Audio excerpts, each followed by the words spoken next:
The Blues' next move has been revealed as multiple rumors and reports are circulating around the team and one player in particular after a disastrous start to the season. But not only that, we're also going to get into what Jim Montgomery has planned to get this team kickstarted, and what that is going to surprise Blues fans. We're going to break it all down in this episode of Blues Digest. But before we do that, Mark, we've noticed that a large percent of you, about 60% of you, 59% to be exact, are not subscribed to the channel. So if you want to stay up to date with everything that's happening with the St. Louis Blues, make sure to go down below, hit that free subscribe button. You get to stay up to date with everything going on with the Blues. And let me tell you, that's a lot so far this season, Mark. We got a lot to get into today, including the first move that has been rumored. It looks like a trade could be on the horizon very soon. And I think the biggest thing is the St. Louis Blues have not started the season what we were expecting, going out to add all these names to the team. The Blues are playing very bad. They've allowed 5 goals 7 times over the 14 games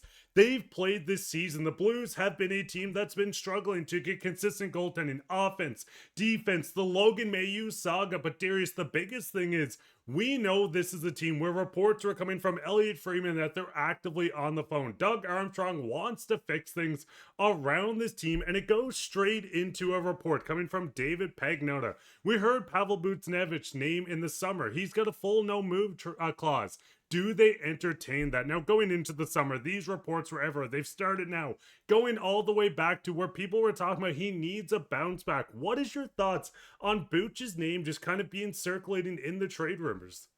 Well, we heard them in the summer, right? We were kind of talking about that in the summer as well, but we kind of put it to the side because you're looking at the Blues lineup in the summer and we were all so high on it. We were bullish on this team. We're like, they're going to be fine. Why would you trade away a guy that can put up points? By the way, look at the contract, especially now. The fact that we're talking about trading him today is absolutely insane. But, he signed or coming into this year, he had that new contract kicking in. He's a big forward, right? That can put the puck in the back of the net at times. And he's a complementary piece to a lot of lines. No matter where you put him in the lineup, he can add a different element to that line because throughout the lineup the Blues have in theory on paper a good mix of skill and speed, right? So he can kind of factor into that. But so far this year in 14 games hasn't been that great in terms of point production. Now all of a sudden rumors are starting to peak up again about trading him.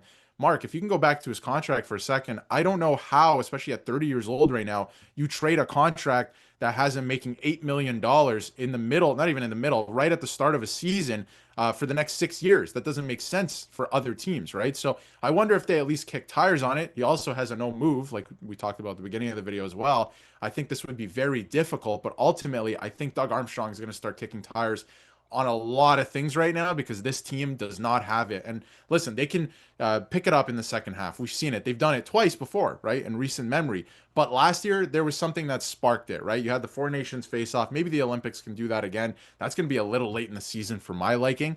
But the goaltending hasn't been great, and you need some type of spark. Last year, I think it was the Fowler trade that really just, brought the team all together. You have that new exciting piece in the lineup, and he was playing really well. Nothing like that this year. I feel like the solution has to be in the room. Although I think it's pretty interesting that his name is popping up again. And I think the biggest thing is, listen, that contract is not great. Kicking in on the first year, having a bad start, the entire Blues team has not been good. So throwing it just on him is not ideal. But the biggest thing is, we've seen him almost regress season after season in his point total, 67 points, 63, 57. He's working back in production. Of course, he's getting older. But I think the one saving grace with this Blues team is, yes, he kind of regressed season after season. Yes, he's off to a slow start. And yes, the $8 million is a big price tag, but we're moving into a new cap rule where each season we're going to get $10 million added on to each team's payroll. So moving out Booch will get easier as time moves on. Teams are going to get an extra 10 million extra. So the Booch looks smaller. You get 10 the following year, 10 after that. So eventually the contract won't look as bad. This is going to come the normal rate for what we see as third or second liners at the point. But I think this is a contract that they're going to have to look at. If they want to move on from, you have to do it now. The farther you get into this as he's going older, he's 30, like you said, when you're working towards 34, 35, 36, This is going to get harder to move. And listen, we're going to get into a big change coming to the Blues from Jim Montgomery. But before getting into that, Darius, we spoke on Steven Stamkos, the $8 million contract for the 34-year-old. Do you think there is a world that maybe this is where you just look at this? Doug Armstrong says, hey, we screwed up. Why don't we just do a swap? You get Stamkos for 2 more years after this year instead of paying Booch this 6-year deal at $8 million.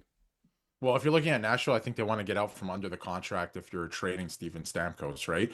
But at this point, he's not doing much in Nashville. And there was also another report from Elliot Friedman that he likes living there, so that could be difficult to move that contract in terms of that. But, if you know you're going to a team that maybe you can contend with, I think players start to become more open about that, especially if the team is like nudging them like, hey, come on, like we got to do something here, right? So that could be an option. I do wonder if Nashville just looks at it like, hey, we'll cut our losses here. We'll get a younger player that maybe could benefit from a change of scenery at this point in Buchnevich. And same with Stamkos, right? Benefit from a change of scenery again, because since he's gone to Nashville, again, I don't think there's a lot of guys that are his age that are still playing very well. Look at John Tavares, for example, right? I don't think you forget how to play hockey. It's just a bad situation, and they didn't put the team chemistry there in Nashville is just not right? They didn't put together a good team there, a good mixture. So I think that's definitely an option, but ultimately I think they should be looking at some maybe younger options, maybe calling some younger guys up to play with some of the older guys that they have in the roster right now to gain that experience.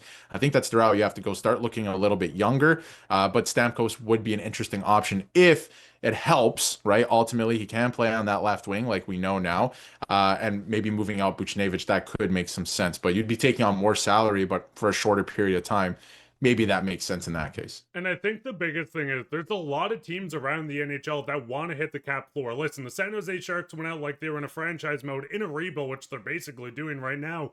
But going out to maybe add Booch is a thing that teams might want to do. Maybe the Sharks want to take on a contract like this, try to see what they can get out of him. We know the production that Booch once had. I mean, a goal scorer that can go out and score you 30 goals, put up 60 plus points. This is a player that has it in him, but it feels like the St. Louis Blues struggles. Booch is not putting it on his back to help them get out of it. But fans, before we get into the second crazy topic that we need to touch on, what is your guys' thoughts on the rumors? Are you fine with moving on from Booch? What would you expect? Would you rather just dump him? Let us know down in the comments. And this goes straight into Jim Montgomery is proving a point with this St. Louis team where we do see coming from Lou that Jordan Kyrou looks like a healthy scratch tonight. Now, this was something we seen just before recording this. It actually kind of blew my mind that this is the route they're taking. But what is your thoughts on Jordan Kyrou's struggle, the team struggles as a whole? And is this Jim Montgomery looking at the team and saying, hey, if you do not produce, you are out of this lineup immediately? I like this move, and let me explain. And I think you brought up something earlier in the episode, Mark, where you said you can't pin it on any one player. You can't pin the losses and the way the season's gone on just Binnington. You can't pin it on just Kyrou or Mayu or Buchnevich, like you were talking about as well. You can't do that. And I could sit here and tell you that maybe personally I think Jordan Kyrou, I'm a little bit indifferent about him this year so far. I mean, could he be playing better? Yeah, probably. But I see out there on Twitter people are like, oh, he's awful. And then there's other people saying like he's the least of their issues. He's fine. Leave him in the lineup. This is a dumb move. That's what I've seen out there this morning. Listen, it's not even about him being the worst player or being the best player on the team. Whatever it is, even if he was underperforming or is underperforming in the eyes of Jim Montgomery or the fans, this is a message. You're on the second half of a back-to-back. I'm scratching Jordan Kyrou, says Jim Montgomery, right, to the rest of the team. If you do not start picking up the slack, you're next. It doesn't matter who you are, right? I like this message. It doesn't matter. It would be so obvious to me, Mark, if Jim Montgomery said, Logan Mailloux, you're scratched again, or you're going down to the AHL. Like it happened, right? And it's clear he's struggling. Like that doesn't send a message. Kyrou's been here for a while, right? Should be dependent upon to score, to put up points, all of that stuff. He's not even playing the worst. There's probably, worst players so far this season in the lineup, but he's pointing at Kyrou and he's saying, you're getting it tonight. You're sitting. And you know what? The next guy next to you on the bench, you're next, right? Like, make them uncomfortable. They have to start going here. And after a game, like, we don't have to get into the game against Washington, of course, the specifics of that. But after a game like that, for your head coach to come out and for your captain to come out and question work ethic, that's tough. That's bad, right? So now we're at that point in the season. You have to start turning things around. You have to send a message. And he's doing it with Jordan Kyrou. I have to say, I like it. It might not make sense to some people. Maybe it should be the worst player that sits, right? I think this does make sense, and I think it could help.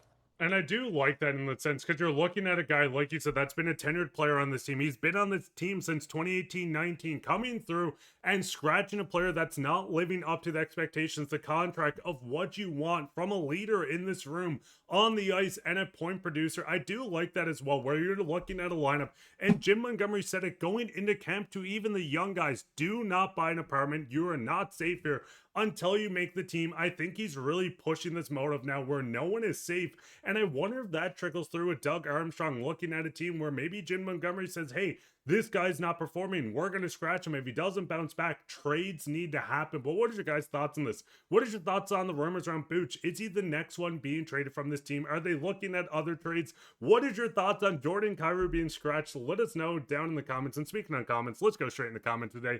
Saying no way. We want the youth movement. Let's see the youth. And I think this is really a good point where we've seen Dvorsky step up. Maybe Otto Stenberg's the next in line. What is your guys' thoughts? Would you like them to go out and get a veteran that can maybe shake this team up, or do you rather a younger player, a more movement, where we see Jake Neighbors, Snuggerud, all these guys taking a step? Let us know down in the comments.